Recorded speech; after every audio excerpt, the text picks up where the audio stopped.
Hello students, good morning. So now in this class we have to see continuation of representation of complex numbers. हमने देखा था complex number को represent करने का एक तरीका ज्योमेट्रिकल रिप्रेजेंटेशन.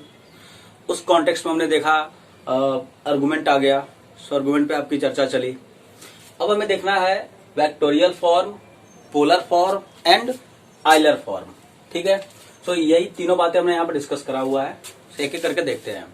देखिए, first of all vectorial representation of a complex number. Okay, क्या होता है ये? मतलब इसको वेक्टर के फॉर्म में कैसे रिप्रेजेंट करेंगे?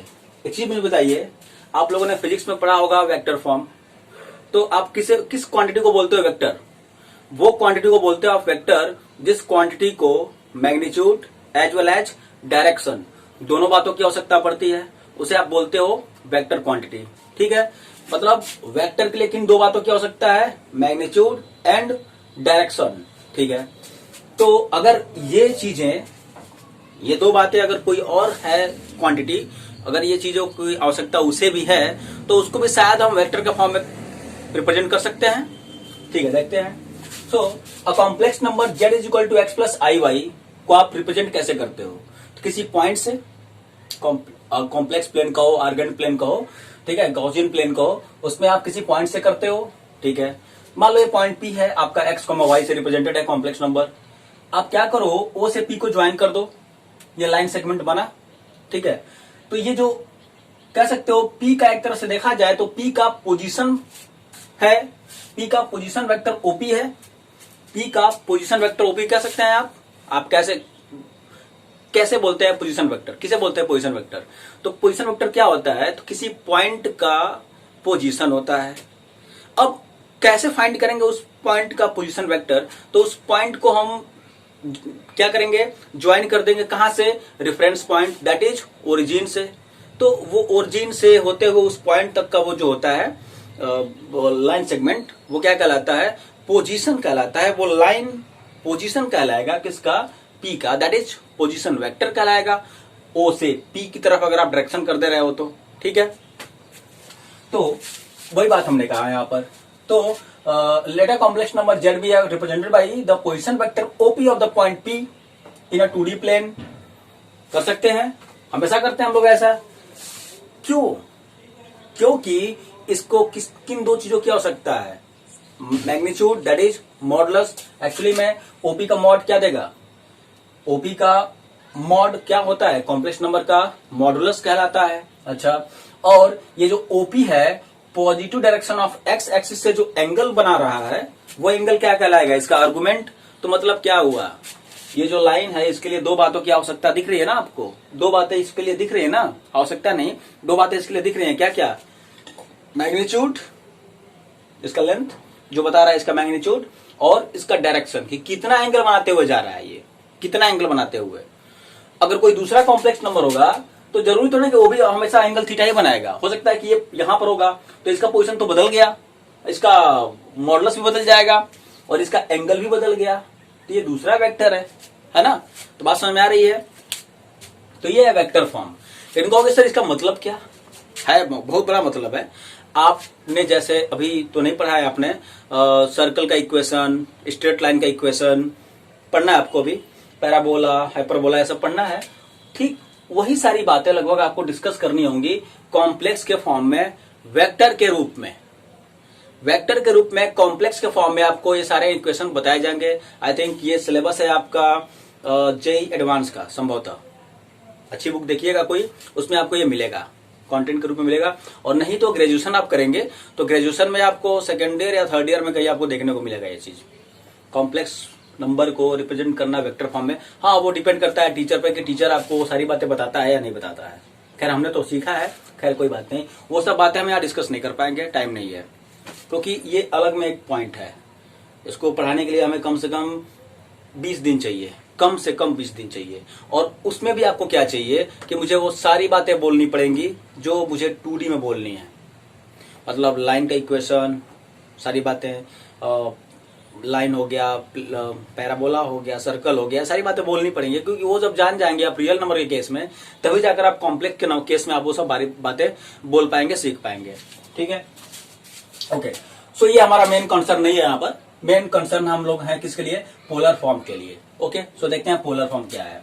देखिए, पोलर फॉर्म, इसका एक और क्या नाम है? Trigonometrical form of a complex number. ठीक है, let Z be a complex number. ठीक है, तो ये हमने x axis y axis draw कर लिया। मान लीजिए कि x प्लस आई वाई को आपने ज्योमेट्रिकली इस पॉइंट P से डिनोट करा हुआ है। ठीक है, आपने ओ से P को ज्वाइन कर दिया। Okay, done. मान लेते हैं कुछ थीटा एंगल बना रहा है पॉजिटिव एक्स एक्सिस से।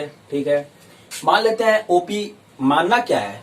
ओपी क्या कहलाएगा? ओपी, अब ओपी का जो लेंथ कहलाएगा वो क्या कहलाएगा? इस कॉम्प्लेक्स नंबर का मॉडुलस कहलाएगा। तो बात हमने यहाँ पर लिखा, फ्रॉम ज्योमेट्री ओपी का जो लेंथ है वो क्या कहलाएगा? Mod Z, that is modulus of Z complex number, and POX या फिर पीओएम, बात तो ही है। तो पीओएक्स बराबर थीटा जो है वो क्या कहलाएगा? तो आर्गुमेंट कहलाएगा। याद करिए आर्गुमेंट का definition, the angle made by positive x axis in कौन सा डायरेक्शन?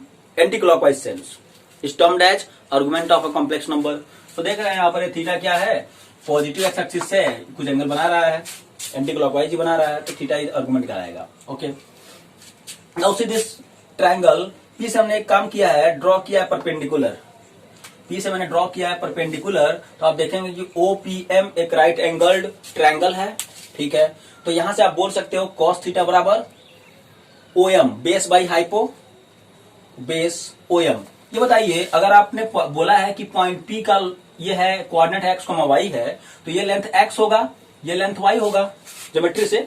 ठीक है, तो कॉस थीटा बराबर ओएम बाई ओपी ट्रिगोनोमेट्री से, तो x by mod Z, that is x यहां से क्या हो गया? मॉड को यहां मल्टीप्लाई कर दिया, तो mod Z cos theta. Similarly sine theta बराबर PM by OP, that is OP को क्या बोल रहे हैं आप? मॉड जेड, और पीएम लेंथ क्या है? तो इस पी का Y coordinate that is Y, तो वाई यहां से क्या आपको मिला? Mod Z sine theta. बस क्या करना है, जो आपका हमने करना क्या है, क्या कर रहे हैं यहाँ पर? हम रिप्रेजेंट कर रहे हैं इस रूप में, उस रूप में, उस रूप में। ठीक है, तो हमारा जो पुराना कॉम्प्लेक्स नंबर था वो था Z equal to x plus I y, तो इसको हम क्या कर रहे हैं? अब पोलर फॉर्म या फिर ट्रिगोनोमेट्रिकल फॉर्म में कन्वर्ट कर रहे हैं। तो करना क्या है, आपने जो एक्स और वाई फाइंड आउट करा, mod Z cos theta, mod Z sine theta, इसको आप पुट कर दो यहाँ पर, बस। तो पुट कर दिया हमने। ठीक है, तो mod Z cos theta plus आई into mod Z sine theta, दोनों में मॉड जेड कॉमन दिखाई दे रहा है, कॉमन उठा लिया, कॉमन उठा लिया, बचा क्या? Cos theta plus I sine theta. अब मॉड जेड लेके घूमना थोड़ा सा ठीक नहीं लग रहा है, तो एक काम कर सकते हो, मान लेते हैं कि ये जो ओपी है, ओपी इसका लेंथ मान लेते हैं कुछ आर है, और ऑब्वियसली आर क्या होगा? हमेशा पॉजिटिव होगा, क्योंकि वो क्या है? लेंथ है। वो क्या है? लेंथ है, तो पॉजिटिव होगा। ठीक है, तो हमने उसको कुछ आर मान लिया, तो R cos theta plus I sine theta. Obvious सी बात है, आर ने आपने किसको माना है? मॉड जेड को। सो यहां पर लिखिए आप कि जहां पर आर क्या है? मॉड जेड, मतलब कॉम्प्लेक्स नंबर का modulus, and what is theta here? Argument of Z. कहोगे सर आपने मॉड जेड को तो लिख दिया आर, थीटा को क्यों नहीं लिख दिया आर्गुमेंट ऑफ जेड? ये बताओ, ये तो वही बात हो गई ना कि जिस चीज से हम बच रहे थे वही चीज हम फिर कर रहे हैं। क्या? मॉड जेड इतना लंबा लंबा लिखना पड़ रहा था, तो उससे बढ़िया अब थीटा इतना सुंदर सा छोटा सा दिख रहा है, उसको हम क्या कर दें? आर्गुमेंट ऑफ जेड लिखें। ठीक नहीं लग रहा है, इसीलिए हमने उसको थीटा ही रहने दिया। ओके, हाँ, ये हम समझ रहे हैं कि थीटा यहाँ पर क्या है? आर्गुमेंट ऑफ जेड है। मतलब कि अगर आपको किसी complex number Z equal to x plus I Y को कन्वर्ट करना है किस रूप में? पोलर फॉर्म में, तो क्या करेंगे आप x को मान लेंगे कुछ r cos थीटा, और y को मान लेंगे, x को मान लेंगे आप कुछ r cos theta, r cos theta ही मानेंगे, तो ध्यान रहे, x क्या मानाएगा? r sin थीटा नहीं माना जाएगा, r cos थीटा ही माना जाएगा। क्यों? ज्योमेट्री से दिख रहा है। और y को आप मान लेंगे r sin थीटा। ठीक है, अब यहां से आपके पास आपने x और y को मान लिया है ना, तो आपको दो चीजों की जरूरत है, आर और थीटा तो पता नहीं क्या है, उसकी वैल्यू निकालनी पड़ेगी। तो आप आर और थीटा कैसे निकाल लोगे? हमने इसमें नहीं किया हुआ है, आर और थीटा कैसे निकालोगे? इसको इक्वेशन 1 बोल दोगे, इसको 2 बोल दोगे। तो एक काम करो, 1 स्क्वायर प्लस 2 स्क्वायर अगर करो, 1 स्क्वायर प्लस 2 स्क्वायर करो, तो क्या हो जाएगा? R square cos square plus r square sine square. तो टेकिंग आर स्क्वायर कॉमन, तो cos square plus sine square हो गया 1, तो आर स्क्वायर बराबर, और इधर में क्या हुआ, x square plus y square, r square बराबर आया x square plus y square, r बराबर डायरेक्ट निकल गया x square plus y square, वही आ रहा है, ये मॉड जेड ही तो आ रहा है ना, मॉड जेड ही आएगा, हमेशा आएगा, ठीक है। और आर्गुमेंट थीटा निकालना है आपको, तो क्या करिए आप, या तो 1/2 कर लो चाहे 2/1 कर लो, हम तो कहेंगे कि 2/1 करो, क्यों, क्योंकि आर्गुमेंट निकालते थे जो हम लोग निकालते थे, याद करो, tan थीटा बराबर कुछ mod y by mod x, ऐसा कुछ करे करते थे ना, tan थीटा। तो एक काम करो, tan का टर्म आए, tan का टर्म आए तो उसके लिए तुम्हें क्या करना पड़ेगा, 1/2 करना पड़ेगा कि 2/1 करना पड़ेगा, तो कहोगे 2/1 करना पड़ेगा, तो एक काम कर लेते हैं 2/1 कर लेते हैं। तो यहां से क्या मिलेगा हमें, tan थीटा बराबर वही y बाई एक्स, ठीक है, तो यहां से थीटा निकल जाएगा, ठीक है। तो आपको दोनों बातें निकल गई। वो अलग बात है कि हमने यहाँ पर ये जो क्वेश्चन हमें करे हुए हैं उसमें हमने ये बातों को इस तरह से नहीं किया हुआ है, आपके बुक में ऐसे ही करा होगा पूरा, एक्स को आर कॉस थीटा, वाई को आर साइन थीटा, हर जगह मानकर बता रहे हैं कब कैसे क्या करना है, ठीक है। तो खैर आप समझ गए कि how to convert a complex number in polar form, just find argument of that complex number and modulus of that complex number. Hence Z बराबर क्या लिख देंगे, आर्गुमेंट और ब्रैकेट में cos of the not argument, modulus into bracket में cos of argument of that complex number plus I sine of the angle theta, that is argument, ये लिख दो। अब इसी को देख लीजिए आइलर फॉर्म। आइलर फॉर्म ये आपके सिलेबस में नहीं है, एकेडमिक के सिलेबस में नहीं है, बट भविष्य के लिए आपके लिए बहुत आवश्यक है, ये इसको सीख लीजिए, ठीक है। अभी एक दो क्वेश्चन करेंगे इसमें जो कि आपको लगेगा कि हाँ भाई ये क्वेश्चन इसके अलावा तो हो ही नहीं सकता। जैसे कि z बराबर एक्स प्लस आई वाई, मान लीजिए कोई कॉम्प्लेक्स नंबर है, मान लीजिए इस कॉम्प्लेक्स, आपको इस कॉम्प्लेक्स में क्या क्या निकाल लेना है, मॉडुलस और आर्गुमेंट निकाल लिया आपने, मॉड जेड आ गया आर, आर्गुमेंट आ गया थीटा, निकाल लिया, ओके, ये दोनों निकालना आपको आता है ना। Hence Euler form of this complex number Z is, लिखेंगे जेड बराबर आर इंटू ई का power I theta, R is equal to E का पावर आई थीटा।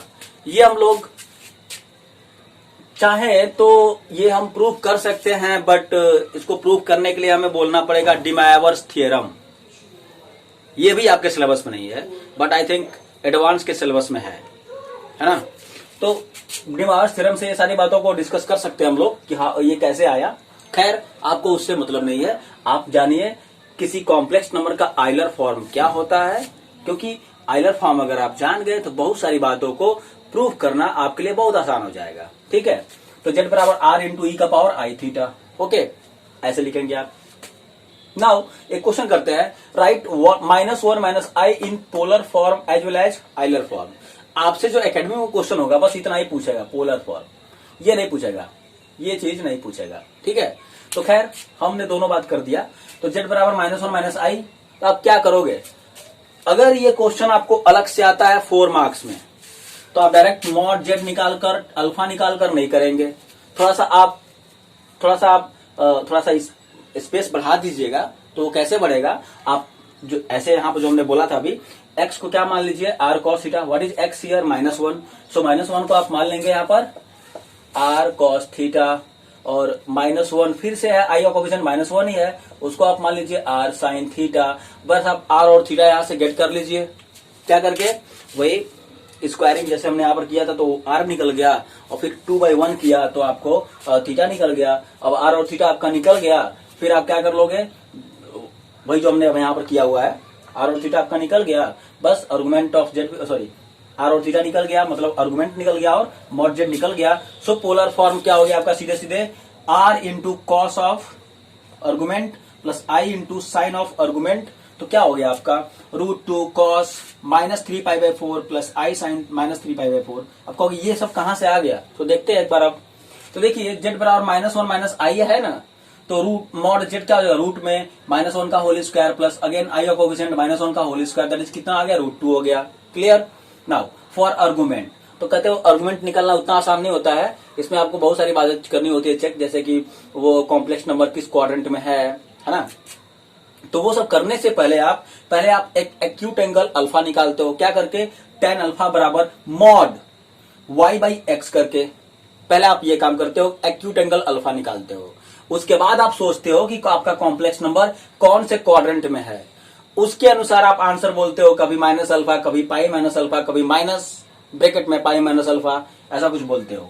तो खैर हमने यहाँ पहले वो काम किया, y by x that is 1 आ गया, तो अल्फा अगर आ गया पाई बाई 4, ठीक है, अल्फा आ गया पाई 4, कहोगे कैसे, tan अल्फा बराबर 1, तो अल्फा के मैंने tan किस एंगल की वैल्यू 1 होती है, तो कहोगे पाई बाई 4 की होती है, ठीक है डन। तो अल्फा आपका हो गया पाई बाई 4। अब यही आंसर होगा क्या आर्गुमेंट का, नहीं, चेक करना पड़ेगा कि हमारा कॉम्प्लेक्स नंबर z कौन से क्वाड्रेंट में है। तो देख रहे हैं कि x भी -1, y भी -1, दैट इज x और y दोनों निगेटिव, माने कौन से क्वाड्रेंट में है, थर्ड क्वाड्रेंट में है। जब थर्ड क्वाड्रेंट में है तो आपका आर्गुमेंट क्या होता है, थीटा, वो होता है माइनस, और ब्रैकेट में पाई माइनस अल्फा याद करिएगा, तो माइनस में pi minus pi by 4, pi minus pi by 4, 3 pi by 4 minus, okay, तो थीटा कितना आ गया, -3 pi by 4, hence polar form √2 cos theta plus I sine theta, theta क्या है आपका -3 पाई बाई 4। तो इसको फर्दर सॉल्व कर लिया, आप चाहे तो इतना भी छोड़ सकते हैं, आंसर बिल्कुल करेक्ट है, आप यहां तक भी आंसर छोड़ दिए, बिल्कुल करेक्ट है पोलर फॉर्म। चाहे तो थोड़ा सा अगर आपको ट्रिग्नोमेट्री थोड़ी बहुत आती है तो कॉस ऑफ माइनस थीटा क्या होता है, कॉस थीटा होता है, सो राइट हियर कॉस थीटा, और साइन ऑफ माइनस थीटा क्या होता है, माइनस साइन थीटा होता है, तो माइनस आगे आ गया तो माइनस आई साइन 3 बाई 4 हो गया, ठीक है। तो ये इसका हो गया polar form. Now Euler form क्या हो जाएगा, सीधे सीधे r इंटू ई का पावर आई थीटा, जहां पर थीटा क्या है आर्गुमेंट, r क्या है मॉडुलस, ठीक है।